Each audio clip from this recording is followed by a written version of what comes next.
대법원 2022년 11월 10일 선고 2019-282-333 판결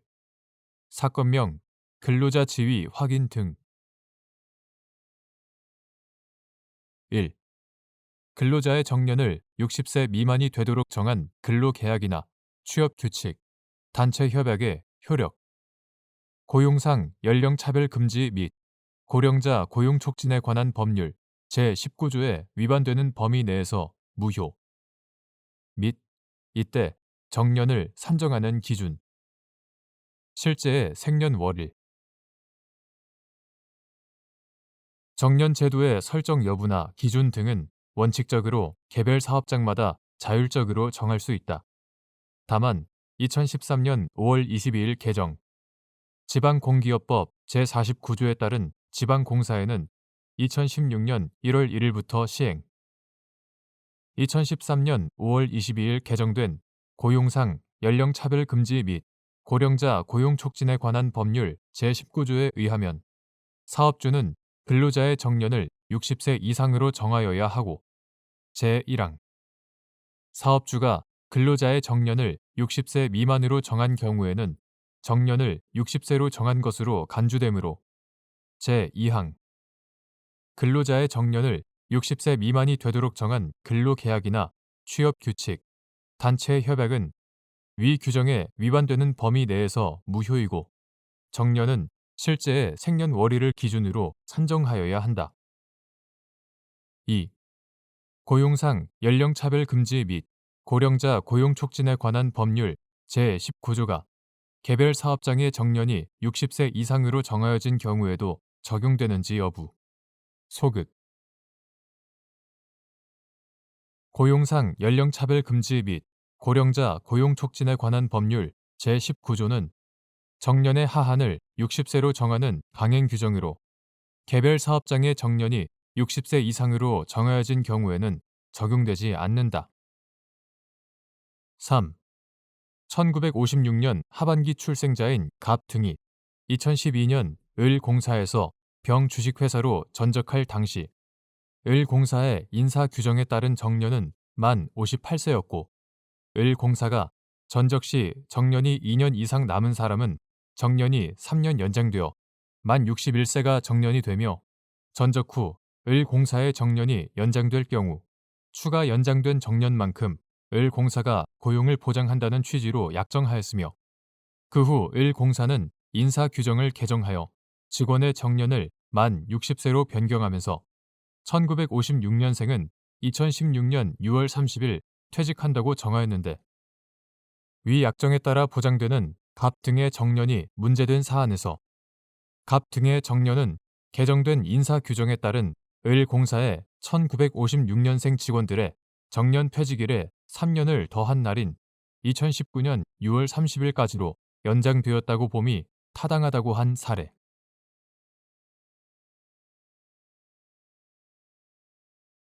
대법원 2022년 11월 10일 선고 2021-271-282 판결 사건명 임시주주총회 결의 무효 확인의 소 1. 임기 만료 당시 이사 정원에 결원이 생기거나 후임 대표이사가 선임되지 아니하여 퇴임 이사 또는 퇴임 대표이사의 지위에 있던 사람이 특정 경제 범죄 가중처벌 등에 관한 법률 제3조 제1항에 따라 가중처벌되는 특정 재산 범죄로 유죄 판결을 받아 판결이 확정된 경우 유죄 판결된 범죄 행위와 밀접한 관련이 있는 기업체의 퇴임 이사 또는 퇴임 대표 이사로서의 권리 의무를 상실하는지 여부. 적극 법률 또는 정관에 정한 이사의 원수를 결한 경우에는 임기의 만료 또는 사임으로 인하여 퇴임한 이사 이하 퇴임 이사라 한다. 퇴임 이사는 새로 선임된 이사가 취임할 때까지 이사의 권리 의무가 있고 이는 대표이사의 경우에도 동일하며 이하 퇴임 대표이사라 한다. 필요하다고 인정할 때에는 법원은 이사, 감사, 기타의 이해관계인의 청구에 의하여 일시 이사 또는 대표이사의 직무를 행할 자를 선임할 수 있다. 상법 제386조, 제389조, 제3항. 이는 이사 정원에 결혼이 발생한 경우 새로운 이사를 선임할 때까지 업무 집행의 공백을 방지하여 회사 운영이 계속되도록 하기 위함이다. 특정경제범죄, 가중처벌 등에 관한 법률. 이하 특정경제범죄법이라 한다. 특정경제범죄법 제14조 제1항에 의하면 이득액 5억 원 이상의 사기, 횡령 등, 특정경제범죄법 제3조에 의하여 가중처벌되는 특정재산범죄로 유죄 판결을 받은 사람은 법무부 장관의 승인을 받은 경우가 아닌 한 유죄 판결이 확정된 때부터 특정경제범죄법 제14조 제1항 각 호의 기간 동안 유죄 판결된 범죄 행위와 밀접한 관련이 있는 기업체에 취업할 수 없다. 이는 유죄 판결된 범죄 사실과 밀접하게 관련된 기업체에 대한 취업을 제한함으로써 중요 경제 범죄의 재발을 방지하고 이를 통하여 건전한 경제 질서를 확립하며 나아가 국민 경제 발전에 이바지하고자 하는데 그 취지가 있다. 이러한 특정경제범죄법 제14조 제1항의 규정 내용과 입법 취지 및 상법 제386조, 제389조, 제3항의 입법 취지를 종합하여 보면 임기 만료 당시 이사 정원에 결혼이 생기거나 후임 대표이사가 선임되지 아니하여 퇴임 이사 또는 퇴임 대표이사의 지위에 있던 중 특정 재산 범죄로 유죄 판결이 확정된 사람은 유죄 판결된 범죄 행위와 밀접한 관련이 있는 기업체의 퇴임 이사 또는 퇴임 대표이사로서의 권리 의무를 상실한다고 보아야 한다. 2.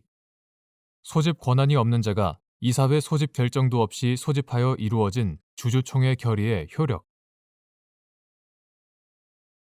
주주총회를 소집할 권한이 없는 자가 이사회의 주주총회 소집 결정도 없이 소집한 주주총회에서 이루어진 결의는 특별한 사정이 없는 한 총회 및 결의라고 볼 만한 것이 사실상 존재한다고 하더라도 그 성립 과정에 중대한 하자가 있어 법률상 존재하지 않는다고 보아야 한다.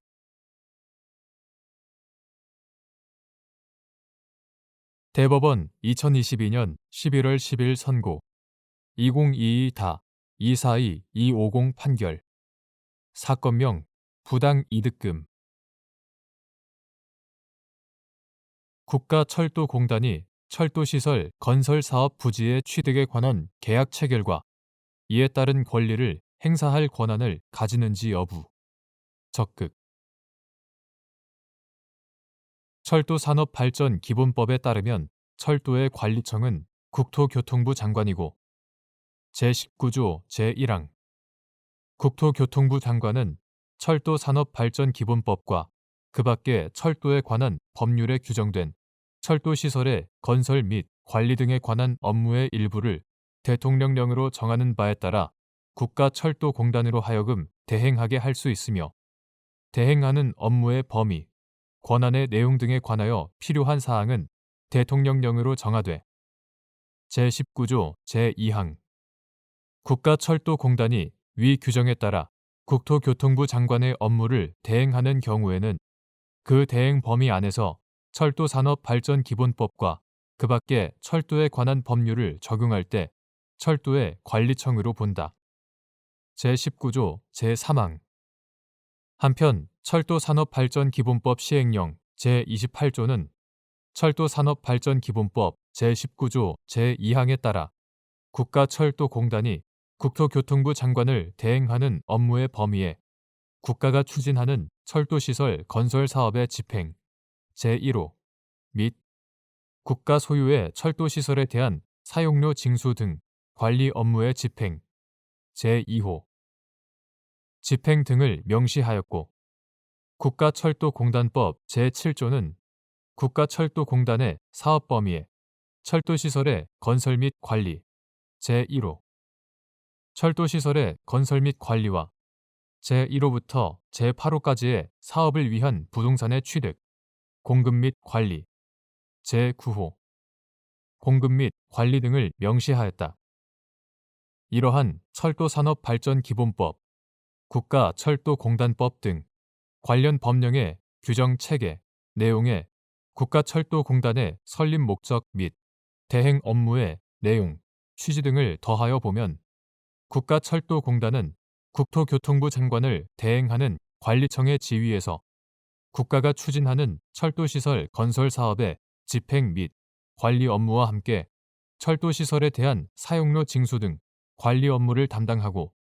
이와 별도로 철도시설 건설 사업의 집행 등을 위한 부동산의 취득, 관리 업무 담당자로서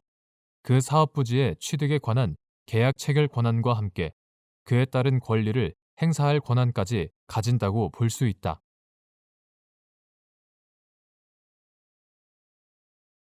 대법원 2022년 11월 10일 선고 2022-255607 판결 사건명 손해배상 기 채무자로 하여금 채권자에 대한 자귀, 부자귀 의무 불이행으로 인한 손해배상을 명하는 판결이 확정되었으나 이미 동일한 자귀, 부자귀 의무에 대한 간접 강제 배상금이 지급된 경우 채권자가 지급받은 간접 강제 배상금과 별도로 확정 판결에 따른 손해배상금을 추심할 수 있는지 여부. 원칙적 소극. 채권자가 채무자로부터 추심한 간접 강제 배상금은 채무자의 동일한 자귀, 부자귀 의무의 불이행에 따른 손해의 전부에 충당된다. 그러므로 채무자로 하여금 채권자에 대한 자귀, 부자귀 의무 불이행으로 인한 손해배상을 명하는 판결이 확정되는 경우에도 이미 동일한 자귀, 부자귀 의무에 대한 간접 강제 배상금이 지급되었다면 확정 판결에서 정한 손해가 간접 강제 배상금을 초과하는 부분이 아닌 이상 채권자가 지급받은 간접 강제 배상금과 별도로 확정 판결에 따른 손해배상금을 추심할 수는 없다.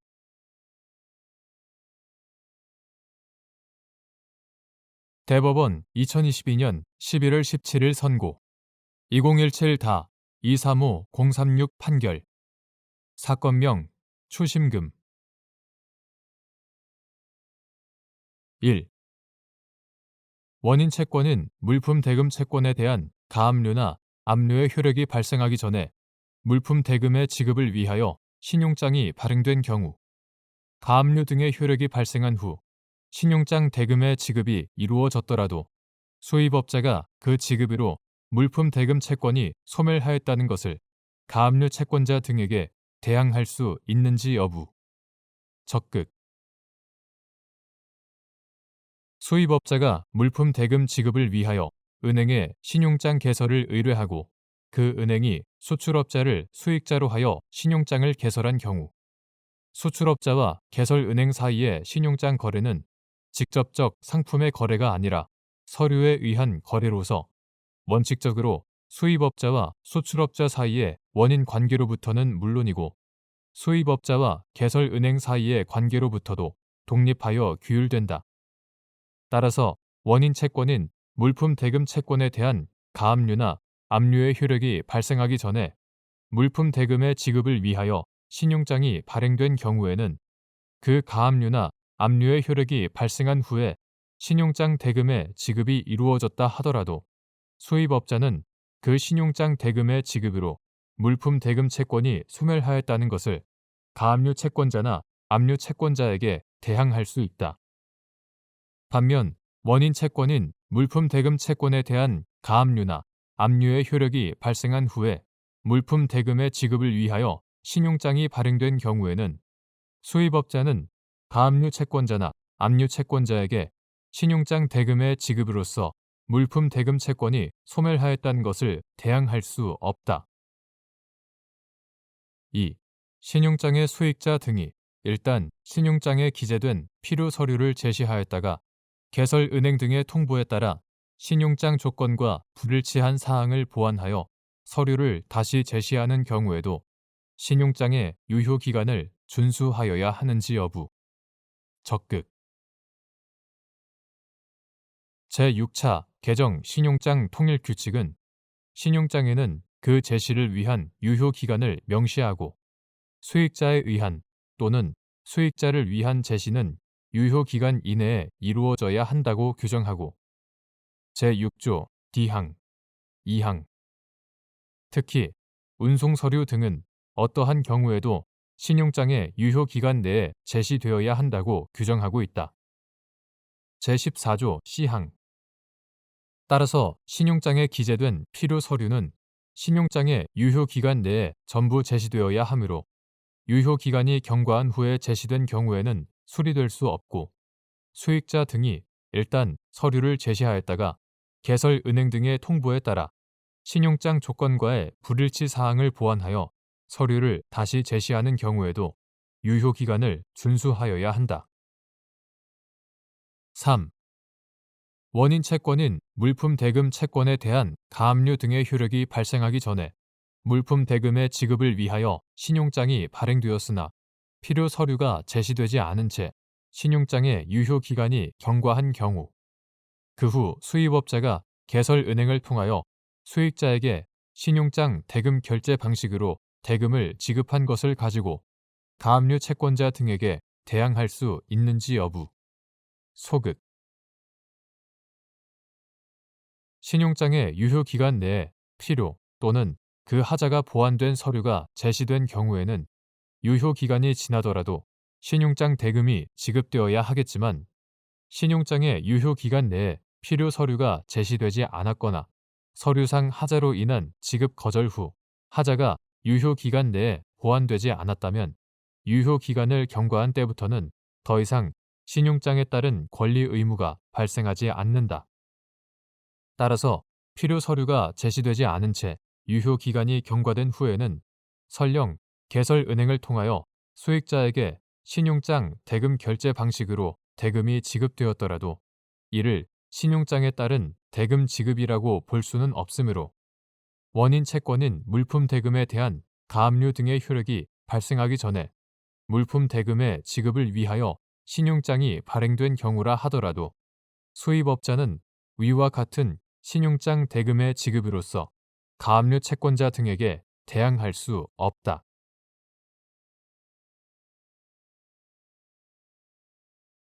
대법원 2022년 11월 17일 선고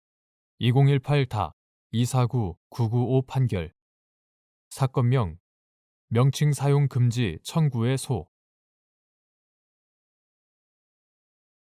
1.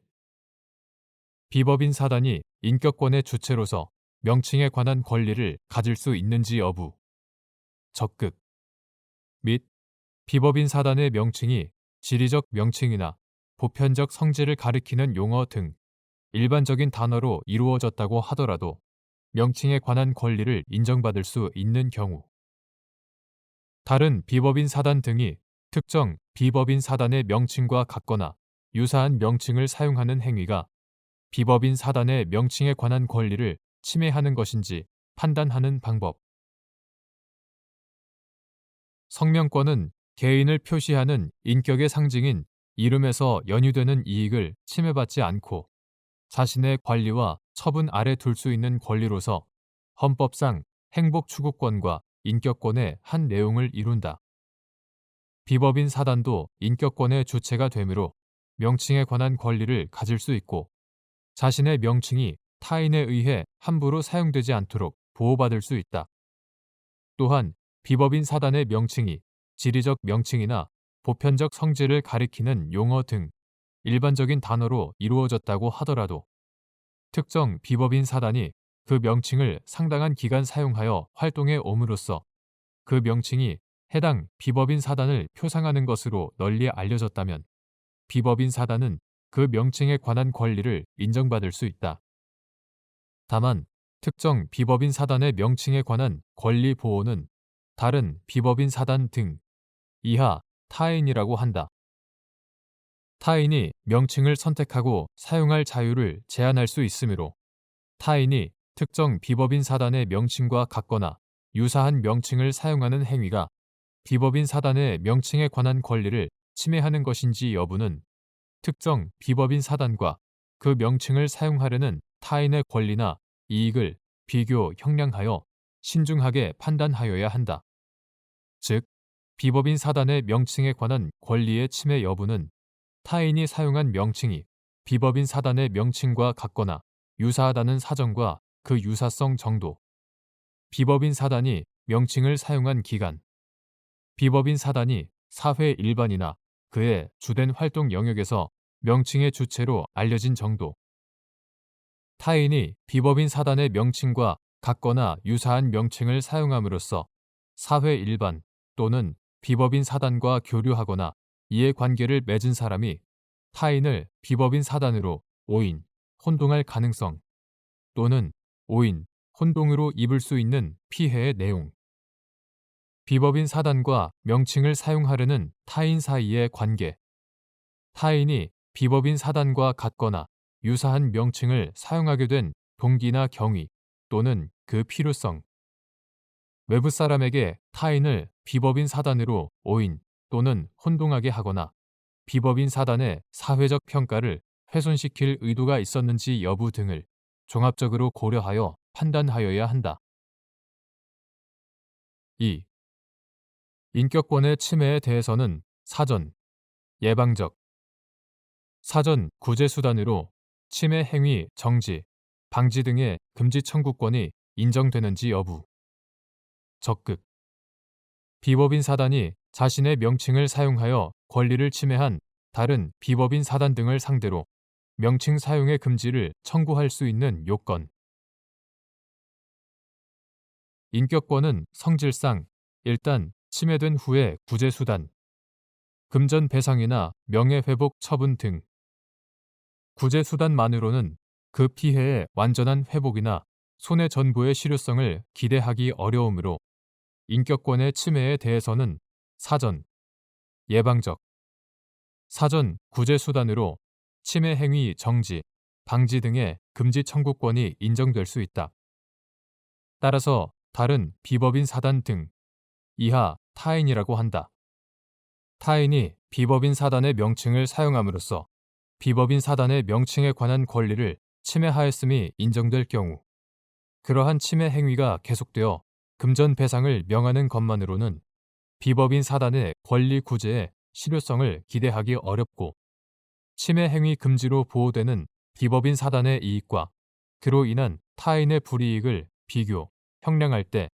비법인 사단의 이익이 더 크다고 인정되면 비법인 사단은 자신의 명칭을 사용하여 권리를 침해한 타인을 상대로 명칭 사용의 금지를 청구할 수 있다.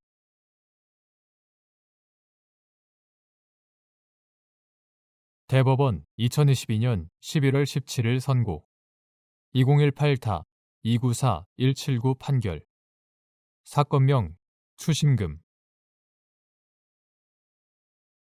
민법 제923조 제1항에서 정한 관리의 계산의 의미, 친권자가 자녀의 특유 재산을 통상적인 양육 비용으로 사용할 수 있는 경우, 친권자가 자녀에 대한 재산 관리 권한에 기하여 자녀에게 지급되어야 할 돈을 자녀 대신 수령한 경우, 재산 관리 권한이 소멸하면 그 돈 중 재산 관리 권한 소멸 시까지 정당하게 지출한 부분을 공제한 나머지를 자녀 또는 그 법정 대리인에게 반환할 의무가 있는지 여부, 적극, 및 이때 친권자가 자녀를 대신하여 수령한 돈을 정당하게 지출하였다는 점에 대한 증명 책임의 소재, 친권자, 자녀의 친권자에 대한 위와 같은 반환 청구권을 자녀의 채권자가 압류할 수 있는지 여부, 적극, 친권자는 자녀가 그 명의로 취득한 특유 재산을 관리할 권한이 있는데 민법 제916조 그 재산 관리 권한이 소멸하면 자녀의 재산에 대한 관리의 계산을 하여야 한다. 민법 제923조 제1항 여기서 관리의 계산이란 자녀의 재산을 관리하던 기간에 그 재산에 관한 수입과 지출을 명확히 결산하여 자녀에게 귀속되어야 할 재산과 그 액수를 확정하는 것을 말한다. 친권자의 위와 같은 재산 관리 권한이 소멸한 때에는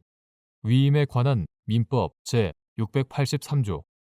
제684조가 유추 적용되므로 친권자는 자녀 또는 그 법정 대리인에게 위와 같은 계산 결과를 보고하고 자녀에게 귀속되어야 할 재산을 인도하거나 이전할 의무가 있다.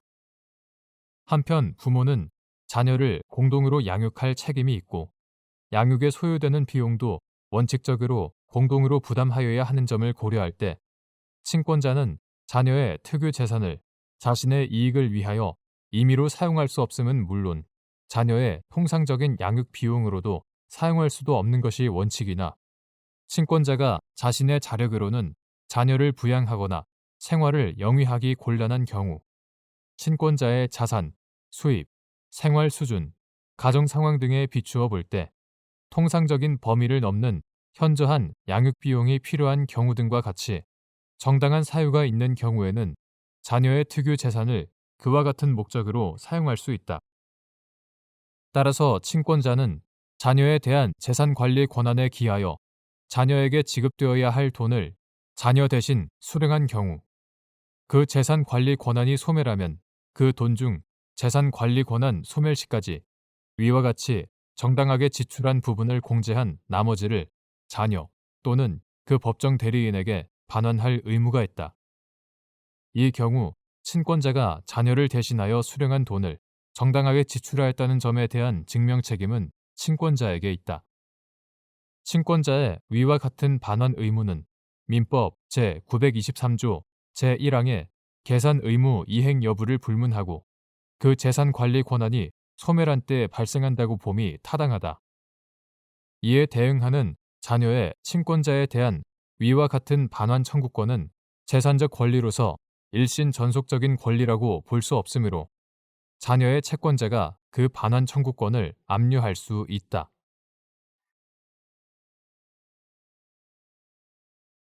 대법원 2022년 11월 17일 선고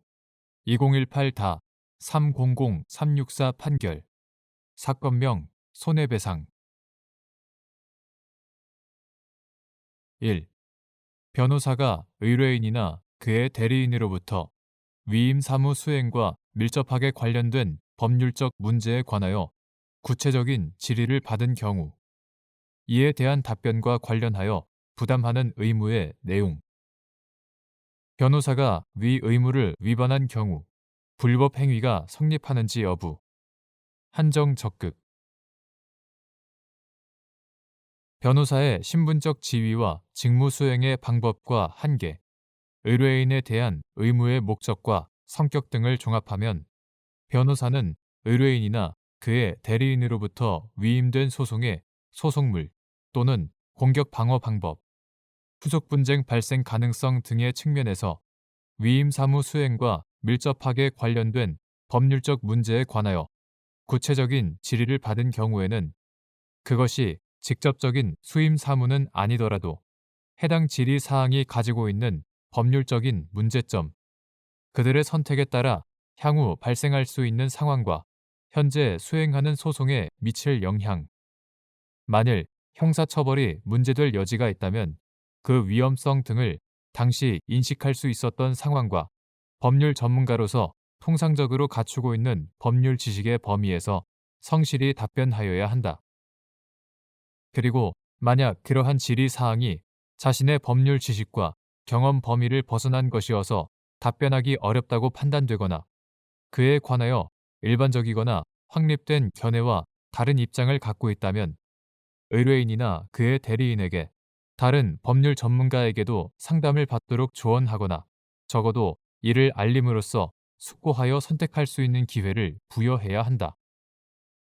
변호사가 의뢰인이나 그의 대리인에 대하여 부담하는 위와 같은 의무를 위반한 경우 개별 사안에서 질의와 답변의 경위나 내용, 동기나 의도, 침해된 이익의 성격과 정도 등 여러 사정을 종합하여 볼 때 변호사의 행위가 전문적, 한목적적 재량에 요구된 영역의 것이 아니고 변호사 직무의 공공성과 윤리성, 사회적 책임성 등에 비추어 위법하다고 평가할 수 있는 때에는 불법 행위가 성립할 수 있다. 2. 갑으로부터 포괄적으로 대리권을 수여받아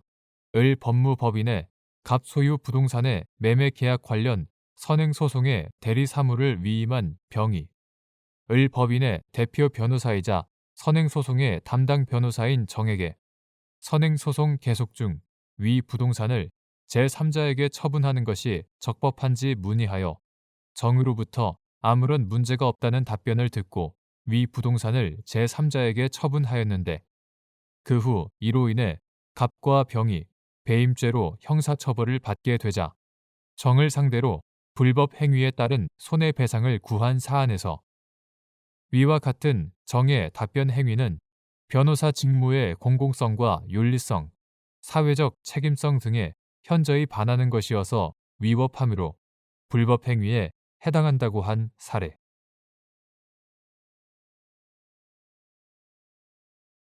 대법원 2022년 11월 17일 선고 2019다 283725 등 판결 사건명 손해배상 지 등 1. 저작권법 제2조 제3호에서 정한 공연의 개념 중 공중에게 공개한다는 것의 의미. 저작권법 제2조는 제3호에서 공연을 저작물 또는 실연, 음반, 방송을 상연, 연주, 가창, 구연, 낭독, 상영, 재생, 그 밖의 방법으로 공중에게 공개하는 것으로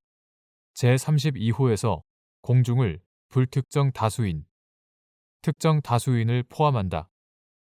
공중을 불특정 다수인으로 각 규정하고 있다. 공중에게 공개한다 함은 불특정인 누구에게나 요금을 내는 정도 외에 다른 제한 없이 공개된 장소 또는 통상적인 가족 및 친지의 범위를 넘는 다수인이 모여있는 장소에서 저작물을 공개하거나 반드시 같은 시간에 같은 장소에 모여있지 않더라도 위와 같은 불특정 또는 다수인에게 전자장치 등을 이용하여 저작물을 전파, 통신함으로써 공개하는 것을 의미하므로 공중이 공개된 장소에서 저작물을 접할 수 있는 상태에 있는 한 공중이 실제로 있는지 여부를 불문한다. 2. 단체 내부 규정의 효력 유무에 관한 판단 기준. 단체의 설립 목적을 달성하기 위하여 수행하는 사업 또는 활동의 절차, 방식, 내용 등을 정한 단체 내부의 규정은 그것이 선량한 풍속, 기타 사회 질서에 위반되는 등 사회관념상 현저히 타당성을 잃은 것이라는 등의 특별한 사정이 없는 한 이를 무효라고 할 수 없다. 3. 저작권 신탁관리업자인 갑법인이 음악 저작물 사용료 분배 규정을 개정하여 유흥주점, 단란주점, 노래 연습장 등 업소에서 노래 반주기에 메들리 곡을 재생하는 것에 대하여 수록곡으로서의 공연 사용료만 분배하고 로그 데이터를 기반으로 한 공연 사용료는 분배 대상에서 제외하기로 하자 음악 저작자들로 갑 법인의 회원인 을 등이 위 분배 규정 개정은 신탁 계약상 채무 불이행 또는 불법 행위에 해당하거나 현저히 불공정하여 무효라며 손해배상을 구한 사안에서 위 업소가 노래 반주기에 수록된 음악 저작물을 영업시간 중 재생하는 것은 저작권법상 공연으로 볼 수 있으나 위 분배 규정의 개정이 사회관념상 현저히 타당성을 잃은 것이라거나 저작권의 본질적 내용을 침해하는 것으로 볼 수는 없으므로 같은 취지에서 을 등의 주장을 모두 배척한 원심 판단은 정당하다고 한 사례.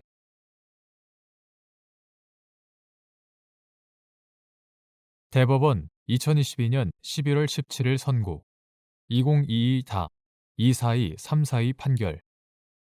사건명 퇴거 청구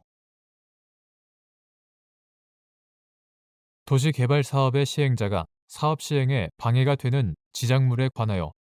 공익사업을 위한 토지 등의 취득 및 보상에 관한 법률 제75조 제1항 단서 제2호에 따라 지작물의 가격으로 보상한 경우 지작물의 소유자는 같은 법 제43조에 따라 사업 시행자에게 지작물을 인도할 의무가 있는지 여부. 원칙적 적극. 도시개발법 제22조 제1항에 따라 준용되는 공익사업을 위한 토지 등의 취득 및 보상에 관한 법률 이하 토지보상법이라 한다.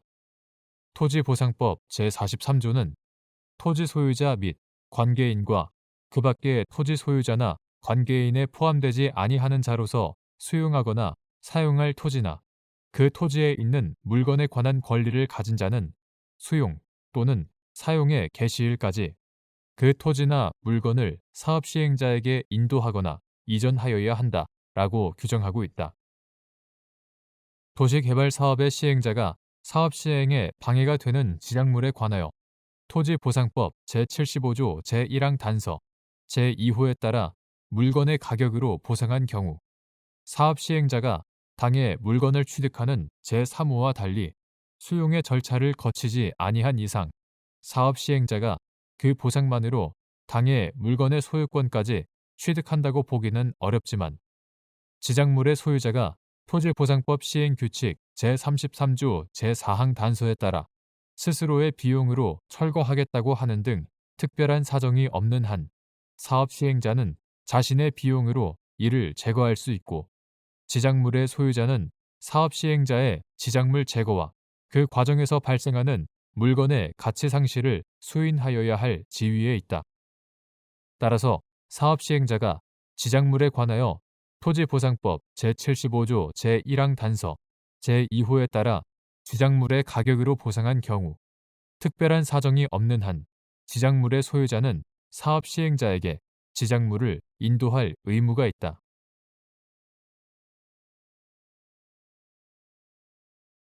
대법원 2022년 11월 17일 선고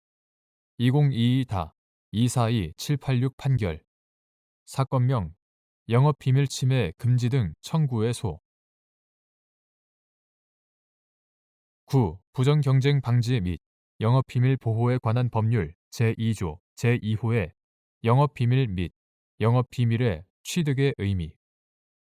절취, 기망, 협박, 그 밖의 부정한 수단으로 영업비밀에 해당하는 정보를 담고 있는 유체물을 취득함으로써 그 정보를 본래의 목적에 맞게 사용할 수 있는 상태에 이른 경우 영업비밀을 취득하였다고 할 수 있는지 여부. 적극 9. 부정경쟁 방지 및 영업비밀 보호에 관한 법률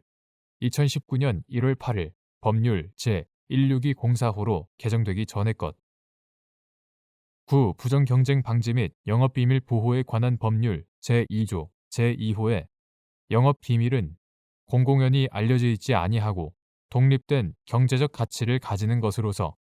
합리적인 노력에 의하여 비밀로 관리된 생산 방법, 판매 방법,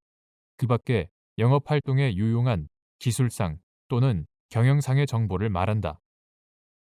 영업비밀의 취득이란 사회통념상 영업비밀을 자신의 것으로 만들어 이를 사용할 수 있는 상태에 이른 경우를 의미하므로 절취, 기망, 협박, 그 밖에 부정한 수단으로 영업비밀에 해당하는 정보를 담고 있는 유체물을 취득함으로써 그 정보를 본래의 목적에 맞게 사용할 수 있는 상태에 이른 경우에는 영업비밀을 취득하였다고 인정할 수 있다.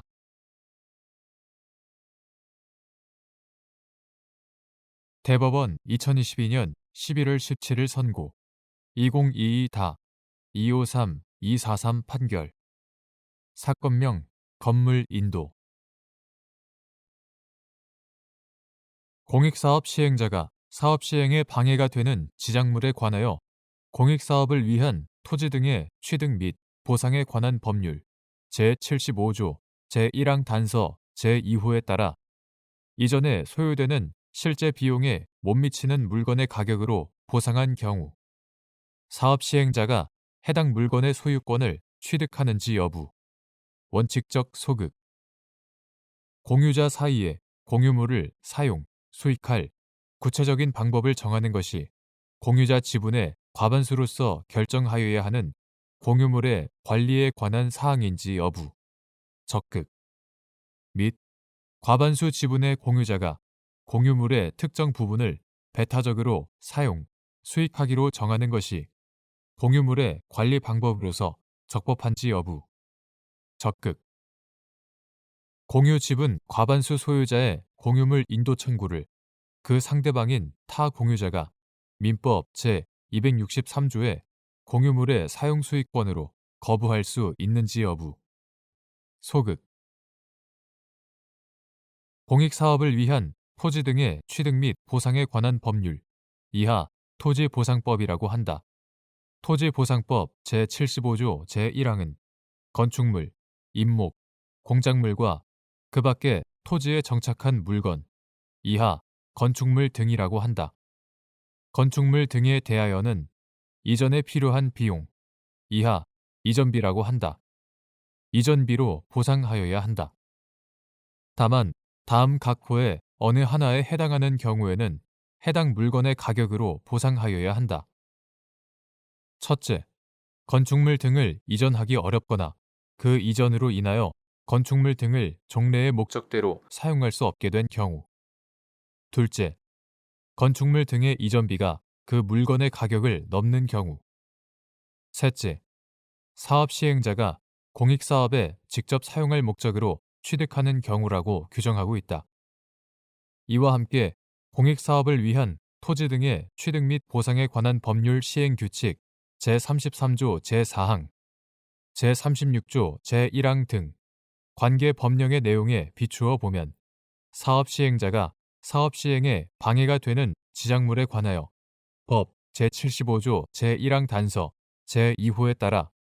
이전에 소요되는 실제 비용에 못 미치는 물건의 가격으로 보상한 경우, 사업 시행자로서는 물건을 취득하는 제3호와 달리 수용 절차를 거치지 아니한 이상 보상만으로 물건의 소유권까지 취득한다고 볼 수 없다. 그리고 공유자 사이에 공유물을 사용, 수익할 구체적인 방법을 정하는 것은 공유물의 관리에 관한 사항으로서 공유자의 지분의 과반수로서 결정하여야 할 것이고, 과반수 지분의 공유자는 다른 공유자와 사이에 미리 공유물의 관리 방법에 관한 협의가 없었다 하더라도 공유물의 관리에 관한 사항을 단독으로 결정할 수 있으므로 과반수 지분의 공유자가 그 공유물의 특정 부분을 배타적으로 사용, 수익하기로 정하는 것은 공유물의 관리 방법으로서 적법하다. 또한 공유 지분 과반수 소유자의 공유물 인도 청구는 민법 제265조의 규정에 따라 공유물의 관리를 위하여 구하는 것으로서 그 상대방인 타 공유자는 민법 제263조의 공유물의 사용 수익권으로 이를 거부할 수 없다.